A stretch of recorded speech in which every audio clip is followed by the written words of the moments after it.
welcome to today's Just Chopsing Podcast.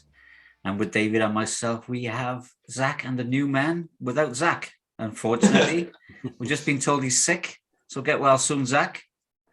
Wherever you are. I don't know where you are. In his bed, sleeping. Yeah. He hasn't got COVID or anything, has he? No. He's just a cold. I reckon he's just a bit lazy. But well, he's probably worn his fingers out. Probably. Shredding that guitar, yeah. So how's it going, guys? Yeah, good. We've been really busy at the moment. Just getting ready for the release of Deeper. Yeah. I've had it through, so I had it through off Jody. Yeah. And we're actually going to play it on our radio show because we have a radio show as well.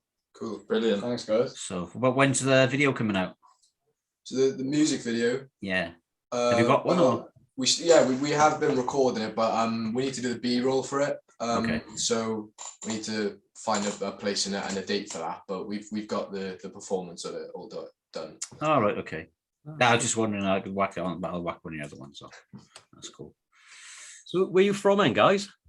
So we're all from Swansea in South Wales, round about the Neath area. Okay. We know where Swansea is. We're Welsh ourselves. But not many of our viewers might not know. Do you know what I mean? Yeah. Because we're international and global now. Yeah, 18% of them are in fucking India, I think. You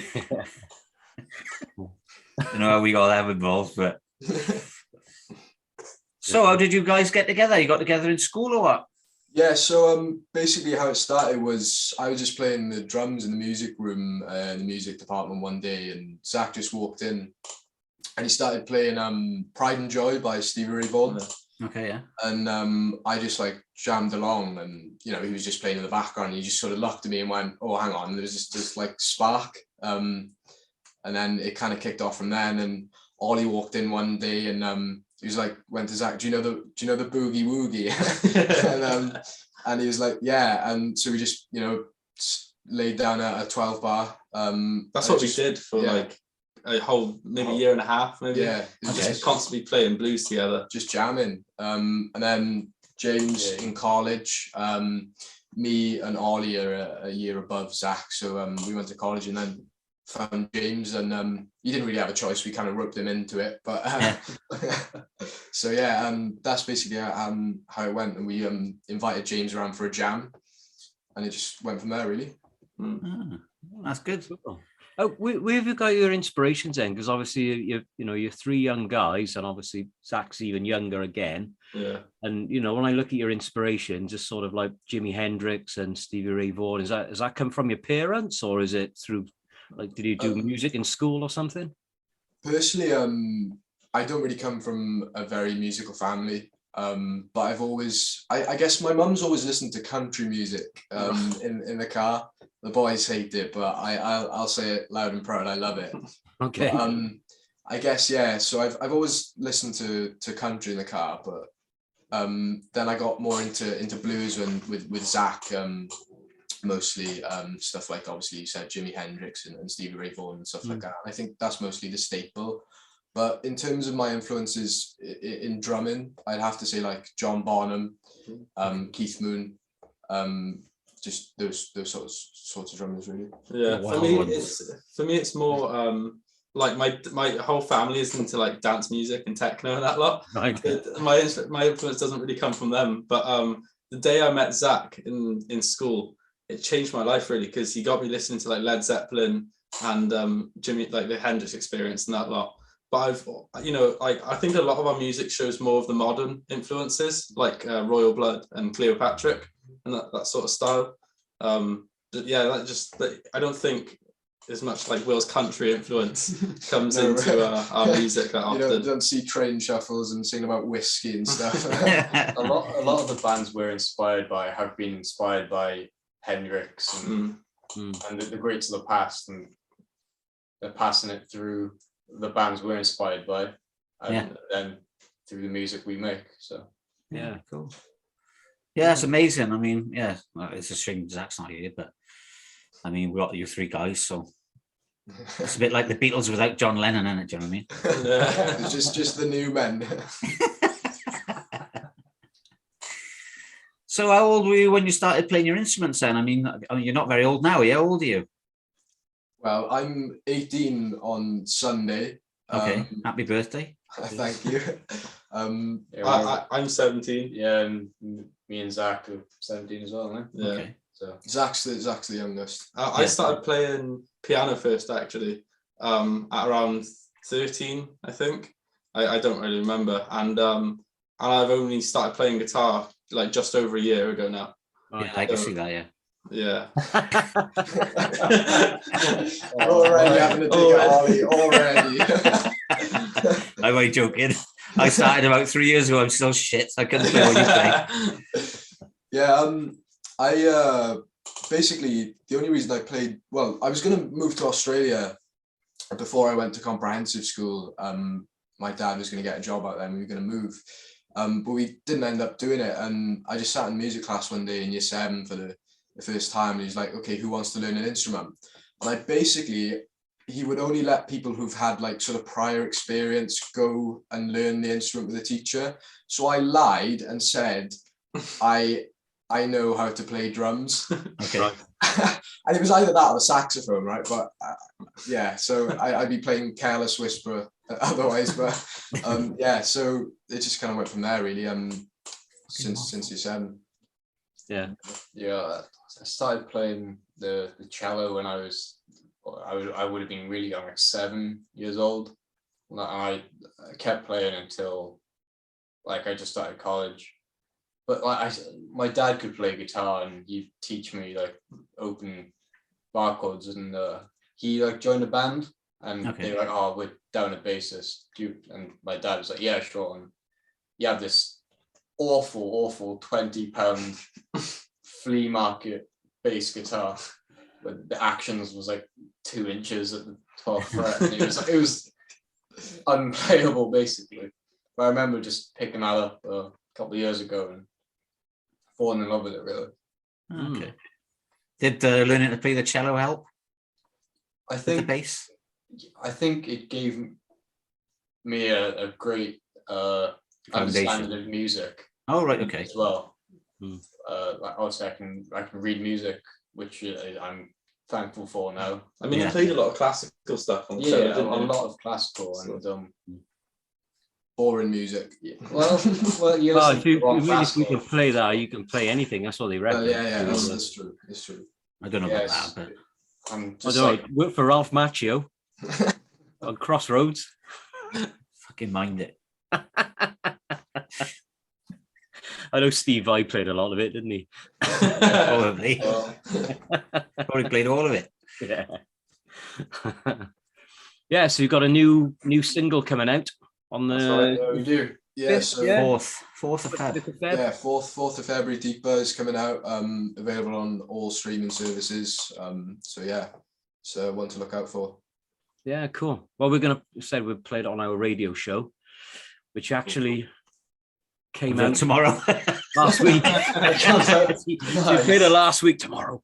So yeah, we really liked it, and as soon as like I hadn't heard of you guys before, I'll be completely honest, and I don't know, Terry came across you, and he said, oh, you know, we're going to have a Welsh theme on our radio show this week, and he said you need to check these guys out, and yeah, I was blown away, really impressed, because I'm like a big fan of Chris Buck and Chris Barris and people like that as well, so it really resonated with me, do you know what I mean? And then to find out how young you guys are as well, to be into that kind of music, that's pretty cool as well, do you know what I mean? Yeah. Yeah, I told him you were 17, and he's like, yeah, they're probably 22. It's a marketing play. I was like, no, I've got their bio, it says they're 17. Nah, they're probably 22, really. Well, they done it. He said I did it to him before, but I didn't. They were the guys were 22. That's right. Yeah. And I noticed you got a show up in Tredegar as well on Friday. Oh yeah. Yeah, so that's Treadfest. That is. It's in the Red Line in Tredegar. Up against some other bands to open Treadfest. So that's cool. an exciting one. Yeah. It's kind of like the Battle of the Bands kind of Yeah. thing, really. Yeah. So is it just one round, or do you have to win that round and go through a couple of rounds? It's multiple rounds done by votes, and I think the way it works is you go up to the bar and then you order, and then you get like a coupon or a sort of a ticket, and then you vote. So we're telling everyone, don't order all at once. You go up to the bar and then come back and then go up to the bar and then you have loads of tickets then. But I mean, it's a shame really, because like the bands we're up against, we know a lot of them and we play with them, so it's kind of like a bit weird competing with them, to win. So, but luckily it's done by like how many people buy drinks at the bar or whatever. Because if it was up to the judges, it would be a bit like cause some tension between all of us, I think. Well, but you know what you've got to do, don't you? You've got to buy the drinks. Buy everybody drinks all night. You've got to buy everyone drinks, and then they'll all vote for you. So I hope you've got deep pockets. But that's a bit of a weird way of doing it, because if people are at the bar buying drinks, they're not listening to your music, are they? Yeah, maybe it's a money thing for them. It is. It's a bit random. This band are brilliant. Oh, I'm not fucking watching them, but they're great. Yeah. If they're drunk, they'll enjoy it more, I guess. That's it. What's the length of the set you got to play up there? So it's just half an hour. Yeah, half an hour. That's not bad, is it? So yeah, it's just quite decent. Yeah. Well, is Zach going to be fit? Well, we hope so. Otherwise, it'll just be the new men. Yeah, I think you'll struggle a bit there. Maybe you can rope Chris Buck in to front it for you. Maybe. Have to get in touch with him. He can't sing, man. Can he sing? No. Oh, useless cunt. He's all right. But he can't sing.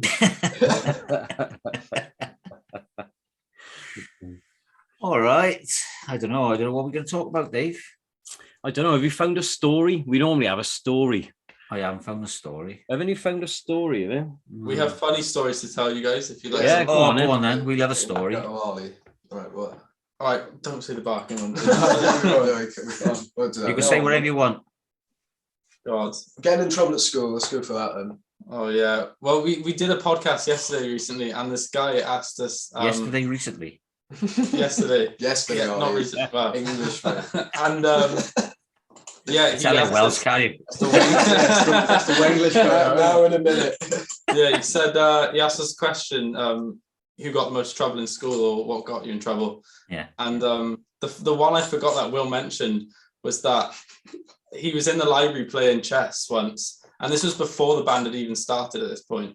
So we were all just like, I knew he played drums and whatnot, but we didn't really jam together.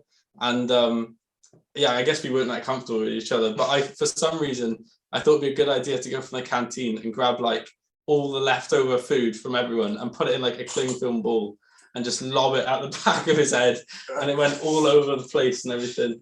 It was like a rock, right? And this poor kid I was playing chess with, it exploded, right? And I had a mark on the back of my neck. It went all over this kid, all over the floor. And then the librarians were, they weren't too happy. They were quite shouty. I think if I hit him in the wrong spot of the head, I don't think that would have been a thing. I don't think the band would have been a thing. There's the Chili's Carolina Reapers. We ate on inspection day, which wasn't really clever because most people went sick as well. You had inspectors walking around, and our mouths were on fire, and Ollie nearly ripped the water fountain off the wall because he was trying to get. Yeah. Well, talking about food, did you hear about the Italian chef who died? No. Yeah, he passed away. Wow. Wow. I'm leaving. I'll speak to you later. I gotta go. You don't get the cane or anything in school anymore, do you? No, I don't think so. We probably would have, though. We would have if it was still in force. Yeah, because I remember when I was in school, fucking about 95 years ago, me and one of my mates was messing around outside while we were waiting to go back in after lunch, and there was this big puddle of water. So I decided to start kicking water at him, and then he like turned around to move away, and then I sort of turned around and I wasn't watching, and I just like took this massive kick of water, and as I did, one of the female maths teachers walked out and fucking she got soaked. So it went all over her, and she was like, "Right, you headmaster." I had the cane for that as well. Yeah, bastards. And then I had to cane up my mum when I got home. They phoned my mum as well. I think more music related. What happened at a gig up in Pontypool? I think was it Pontypool? Yeah, in the Dragonfly in Pontypool. I'm quite a forgetful person, and somehow I always managed to forget my slide for like just the one song that we're on, and basically we were just on stage, and Zach had already started the song, and I couldn't tell him because he was like getting into the mood of like playing and all that lot. I was like, Zach, I don't have my slide, and I was supposed to come in right away.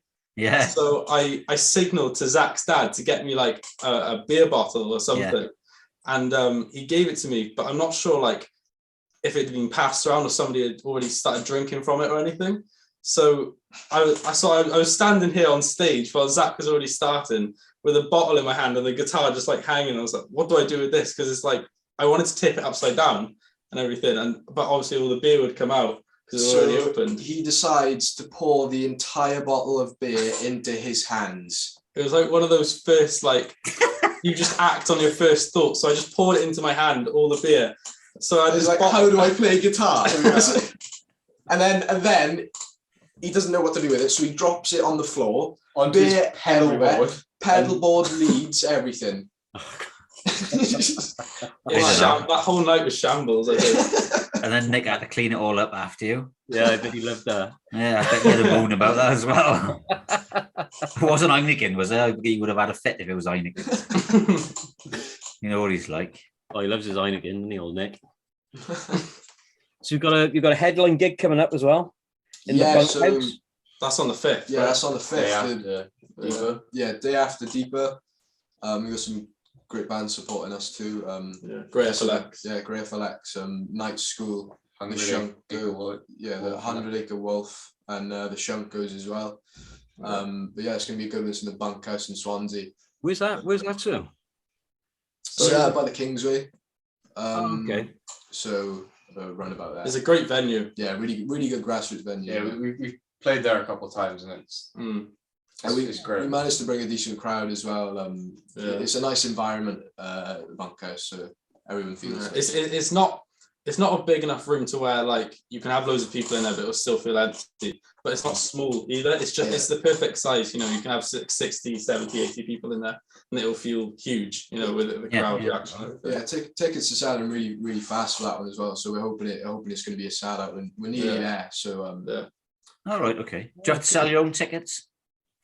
So we the way it works is it's done on a website, and the Bunkhouse produce it all. But people pick who they want to support, and then the money goes to that band. So there'll be options on there. Say, for instance, one of the bands, Grey FLX. There'll be an option to buy their ticket, and then there'll be an option to buy us, and then you just choose which band you want to support, and then the money goes to them. Right now.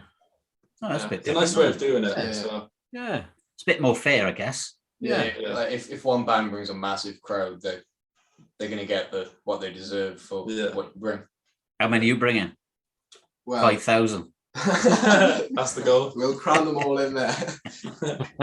we were playing there once actually. We were supporting a band, and they said they had sold out all the tickets, and what was it, like 100 max? 100 max. 100 max. And then they managed to speak to the owner of the Bunkhouse, and they were like, they managed to push it to 120 people, so they had 20 more tickets, and then they got to like some crazy. And then they sold that out, and then they increased it again. Yeah, I think it was like 160 or like it almost doubled like the maximum people in the room. It was so funny. It was a really good gig though. Yeah, I bet. Yeah. What band was that? The Fiends, good band. So yeah. What sort of music are they? Indie. Oh, right, okay. Yeah. Indie rock. Yeah. Indie rock. Yeah. Okay. So you're just mainly concentrating on blues, you guys? Blues I think rock? That's the core of our music, but recently I think we've gone to more heavy roots, sort of to compare maybe Blackstone Cherry. Yeah. Rage Against the Machine, maybe not the rapping, but the hard-hitting riffs and things like that. I mean, the blues will always still be there and have like major influence in our music, but we have, you know, because we've recorded about 12 or 13 songs now over like October half term, and that's all done now. But I think we've realized that we have gone down a slightly heavier route, but not quite metal, but it's definitely hard rock. Yes, in some of our songs we're borderline. We're borderline. All right. But, you know, I have been writing on myself like some nice calmer songs as well. So it's like it'll balance it out in the end once it's all out there to the world. Yeah, I think there's a good range of songs. But I think the heavier thing is down to James and his influences. I just love heavy metal music of all sorts, and Metallica is a big one too. Yeah. Well, you play keys on stage as well, don't you? When you play live? I did, but we found out that it was just really awkward because when we were in the bunkhouse and we were supporting bands, long before we were headlining, I had to quickly move my keys off stage for the other band to get on, and we only had like a 5-minute kind of interval between the next band.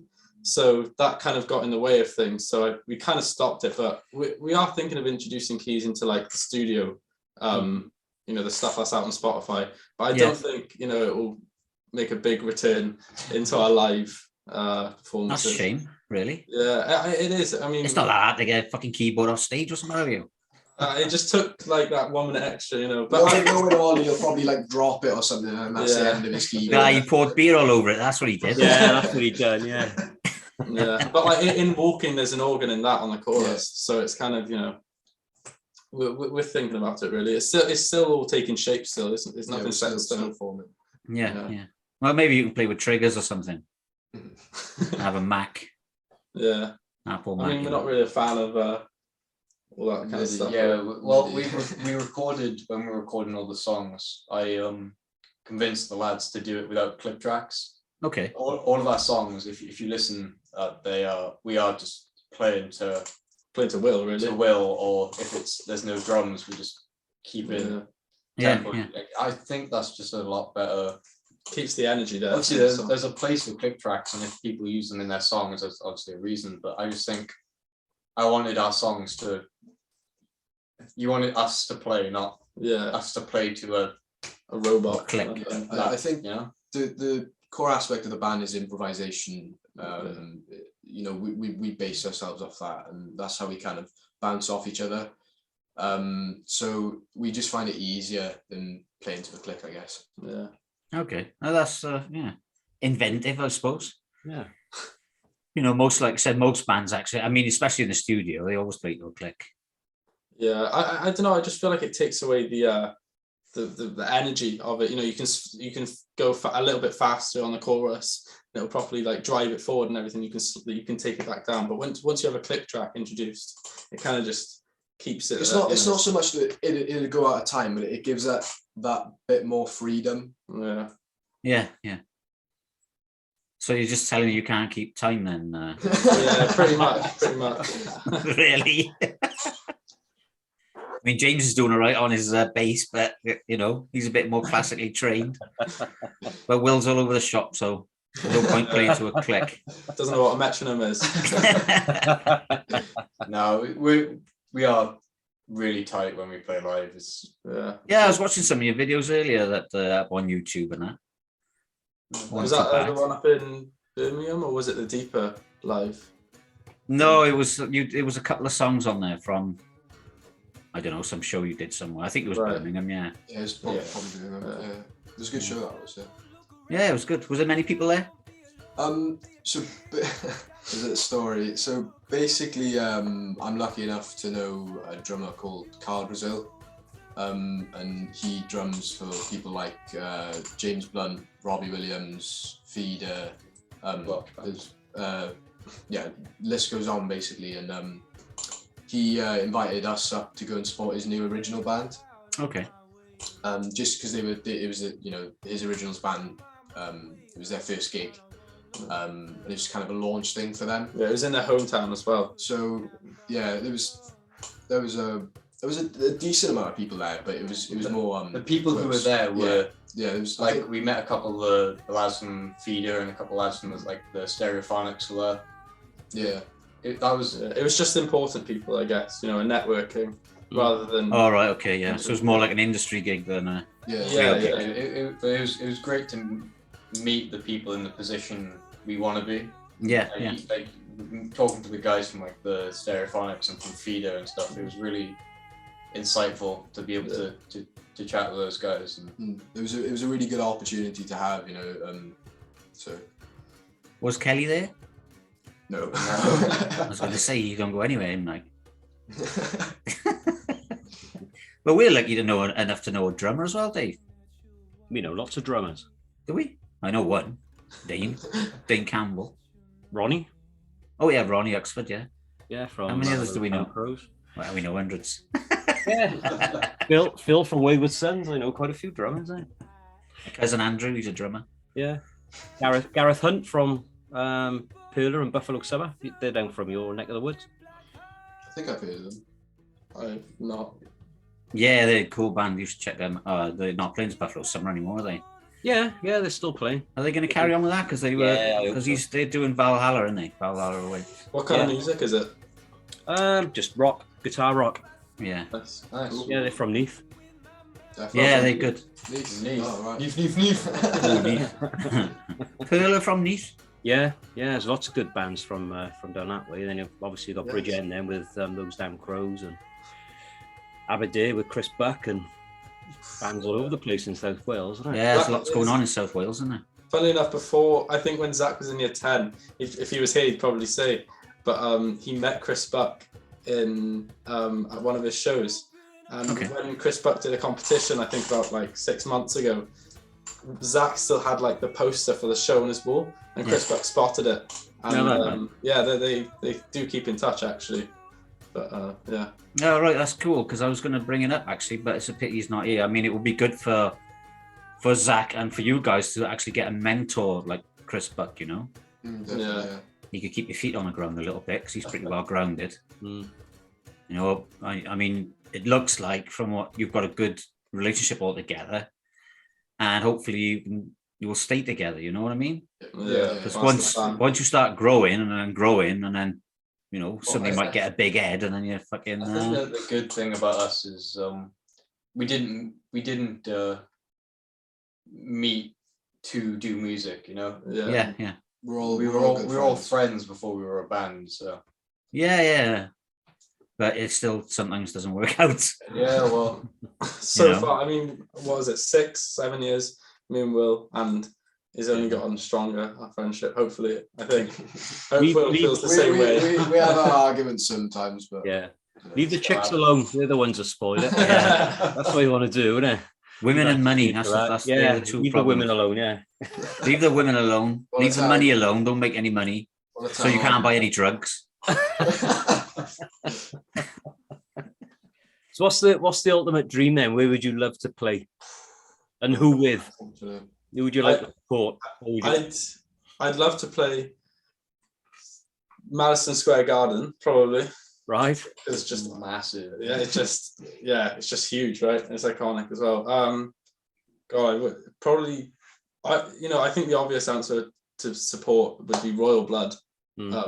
Just because the audience would, the crowd would love it as much. But I'm a huge fan of Pink Floyd as well. Okay. So it kind of like, I don't think that would work so much as a support. Yeah. But I mean, if it in a perfect world, and they would love both genres, I'd love to support Pink Floyd in Madison Square Gardens. Not as big as Madison Square Garden, but I'd love to play the Motorpoint in Cardiff. Okay. Just because I've gone to so many gigs there and I've been in the audience so many times. Because I go to loads of gigs there. I'd love to be the other side of the stage. Yeah. Just like I've grown up going to gigs there, Yeah. Yeah, I'd have to agree with James. I've always, when I've gone to gigs, I thought I want to be up there. I want to do what they do. And it's just inspiring, really. But in terms of like playing with a band, maybe Rage Against the Machine or Black Stone Cherry definitely is it. With Rage doing their reunion thing that they're doing recently. So. I thought you was going to say Blink-182 then. To be honest. Because I actually know a drummer who supported Blink 182. Do. Oh, really? Yeah, our cousin. Going back to Andrew again. Years ago, he had a little band. I don't know, I can't remember what they were called, but he had a little punk band. And they actually supported Blink 182 when they first started coming over to the UK. Nice. Cool. Oh, is he still playing? Oh. Yeah, he plays now and again. He's got like an electric kit in his living room. And I don't Yeah. think he plays as much as he used to, but... I mean, that's the future now, electric stuff. Electric kit. You see loads of Well, he had one of the first ones in the UK, actually. Yeah, I mean, I was probably 15 or 16 at the time. Yeah. We need to get you an electric kit.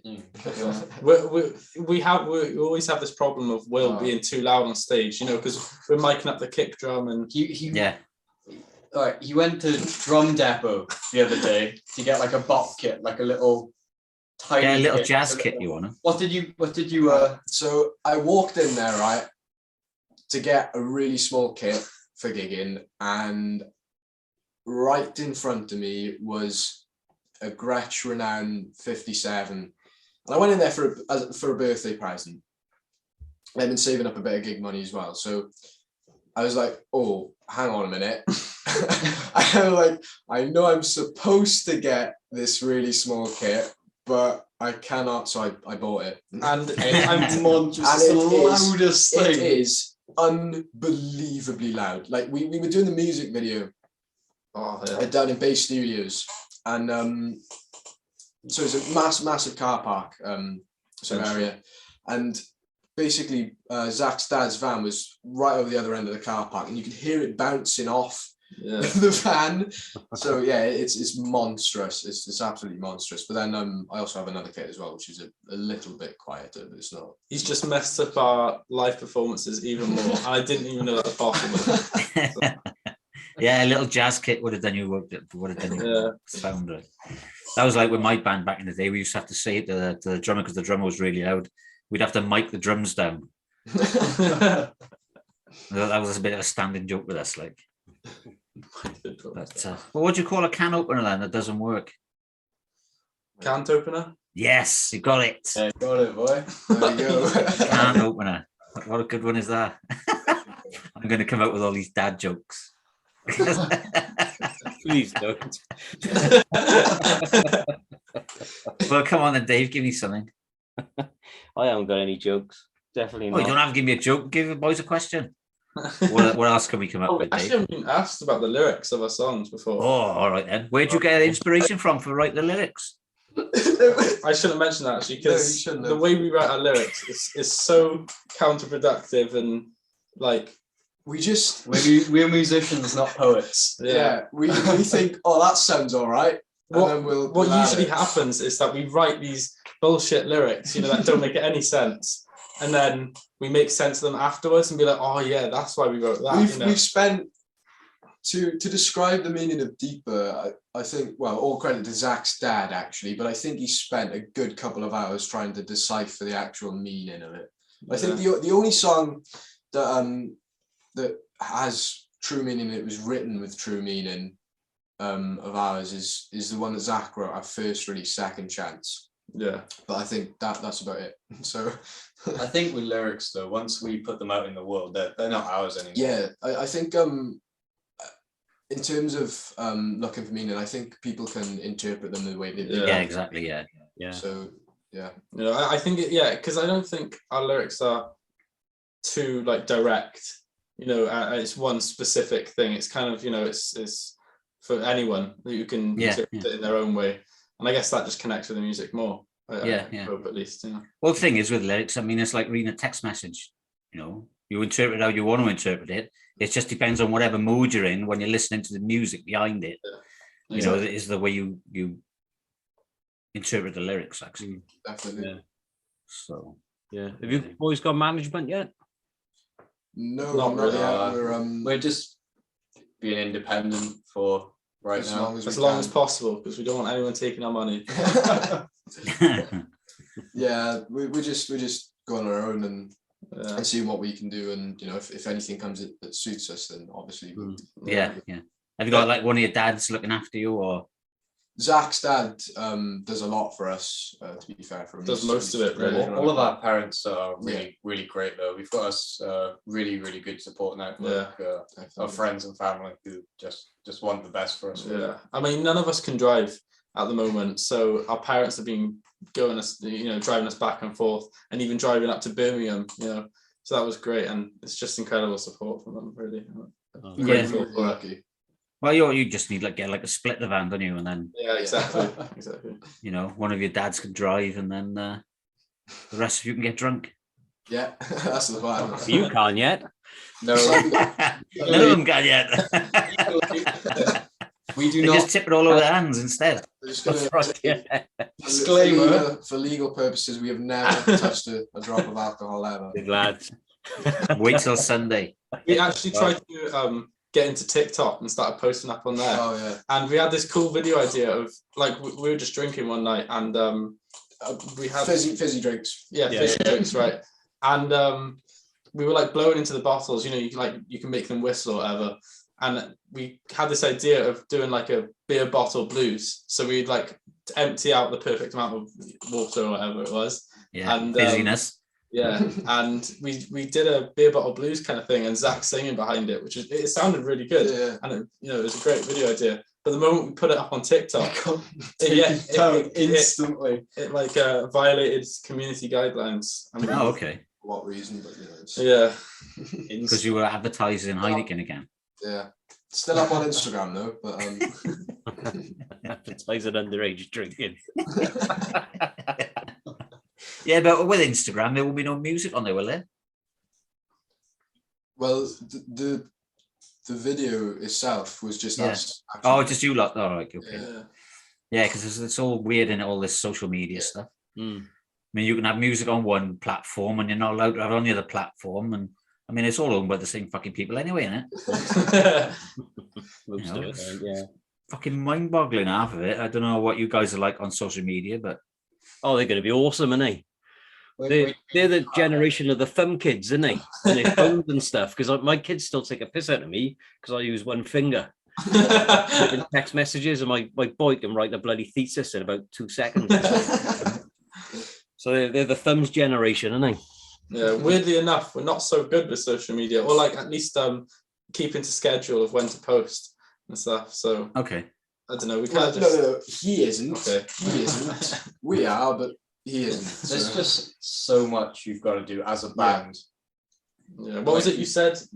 Post this, retweet that. Yeah. But you've got to be not only a musician, you've got to be your own manager, your own producer, your own, everything. Yeah. Especially since we're doing the recording ourselves and mixing and mastering ourselves. Okay. And we're not paying anyone to do it, so yeah. Have you got your own little studio or something? There's a story. So we've got Zach lives on a farm, and so basically he bought this farm, and then he built the house where he lives now. He converted a barn, and on the farm there's this. Did he buy a farm or did his parents buy a farm? His parents bought a farm. I was going to say he's fucking doing all right, isn't he? Zach's not loaded. Well, we're musicians, so none of us are loaded. So, but yeah, so there's this 1930s prefabricated house, and before we actually built the studio inside it, it was it's not livable. So I'm pretty sure there's asbestos on the outside of the building. No, there is. There is asbestos on the outside of the building, and there's lead paint everywhere on the inside. Yeah, there's lead paint on the doors. Not the life expectancy. So 20 years. Yeah. But yeah, we built the studio in one of the rooms, and we do all the mixing from there now. So. Well, we fully we used to practice in there first. Yeah. Do our rehearsals and all that lot, and then Zach had the idea of putting it into a studio, so we wouldn't have to pay a producer and then to mix it and whatnot. And James and Zach do most of the mixing and mastering. Me and Will just have the ears really. Okay. And yeah, we fully soundproofed it and all that lot, and got what's it called, bass traps and stuff. So yeah, it's definitely it's a good environment to mix in. It's not some kind of echo chamber that we're mixing in. But yeah, you're all going to die of cancer in 5 years. That's what I was going to say. If people want to see you live, they need to see you before you hit 20, because you ain't going to be around after that. Yeah, definitely not going to make it to 40. But Limited edition. So what's happening about an album, then? You guys going to put an album out? Well, there was a discussion about it. And I really wanted to do an album. I'm so eager to get all our songs out, because it's such there's contrasts in songs all over the place. And it's really just to show us off more than anything, rather than like a concept album. But yeah, I really supported the idea. And the problem was that nowadays music is being released so frequently, like every day, thousands of songs are being released every day. So the moment we put out an album, even if we had, loads of money to do it, we'd only be in the spotlight realistically for like 2 weeks even in just the Swansea area, let alone Wales.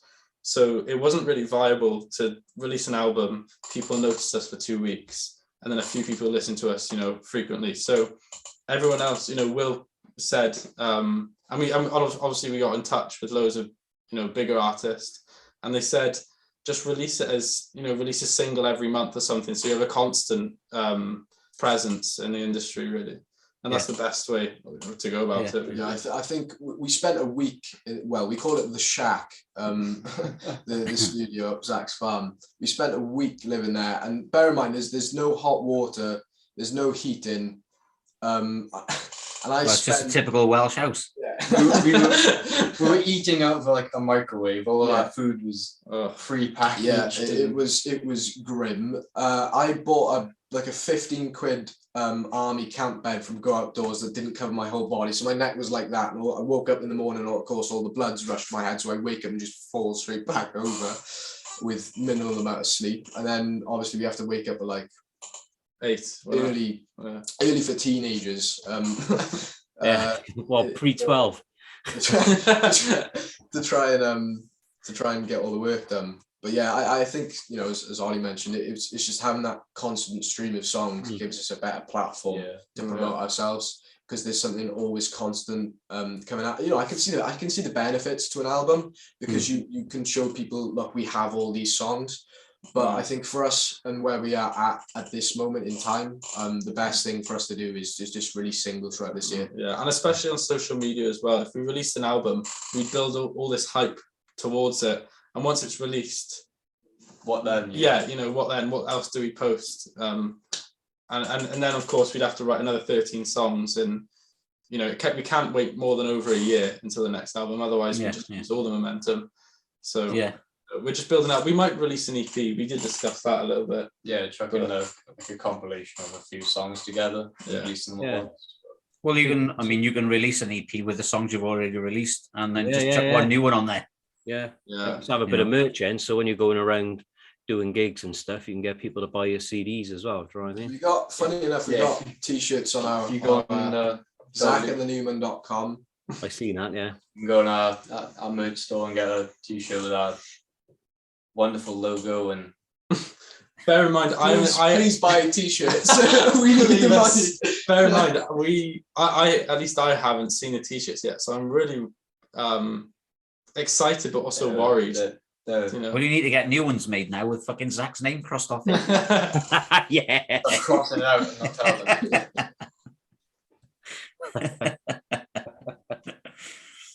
Oh well. I just killed that.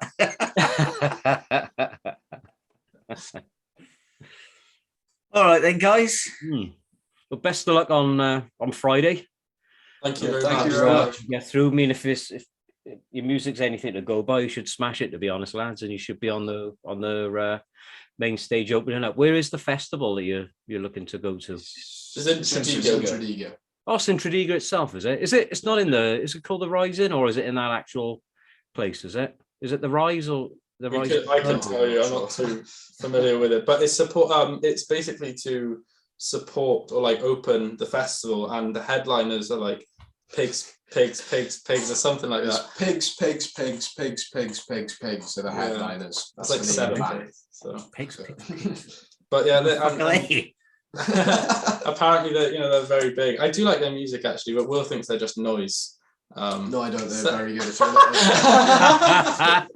If they're listening now, Ollie, then, Don't worry, this will be coming out after your audition, although your audition. Yeah, First competition. Yeah. Maybe they're just grunting. I don't know. I never heard of them. Have you heard of them? No, I Dave? haven't. No, I haven't either. You'll have to look them up. I think their music's great, especially the top track. I don't know how many streams it has, like 1 million. I think it's 1 million. Yeah. Oh, right, Really? okay. Yeah. Oh, I'll have to look them up. Yeah. Yeah, well, I would check them out then, guys. Yeah. The only pigs I know are the ones that used to lock me up. Ones I have on my Sunday dinner. Think I have. All right, guys, we'll let you get off to bed. We know it's Thank you very much. Thank you. getting past bedtime. Thanks for your So, time. So Yeah. and make sure Zach gets better. Otherwise, you'll be fucked for Friday. Listen back to hell. we'll tell him. And yeah, all right then. All right, cheers, boys. All the best. Good luck in the future. Keep your feet on the ground, Awesome. and we'll speak to you soon. Thank you very much. All Big right. air, lads. Bye Ta-ra. bye. Right. Oh, don't Sorry. leave, boy.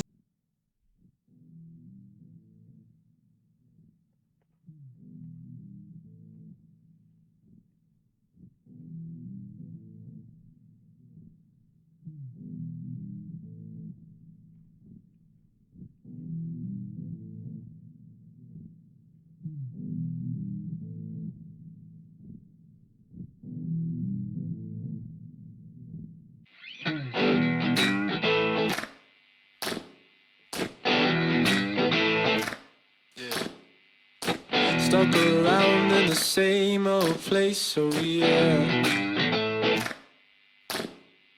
I don't know how and I don't know why, but it's happened again.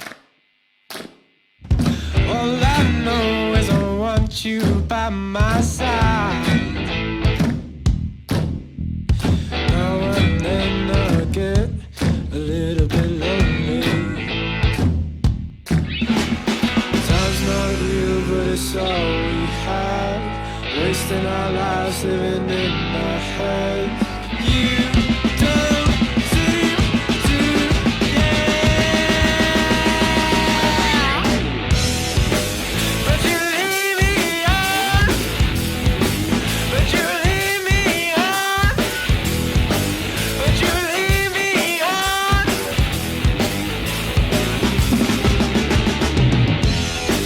But you leave me on. But you leave me on. But you leave me on.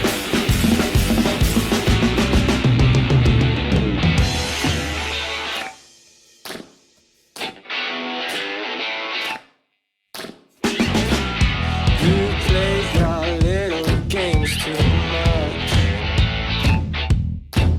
I said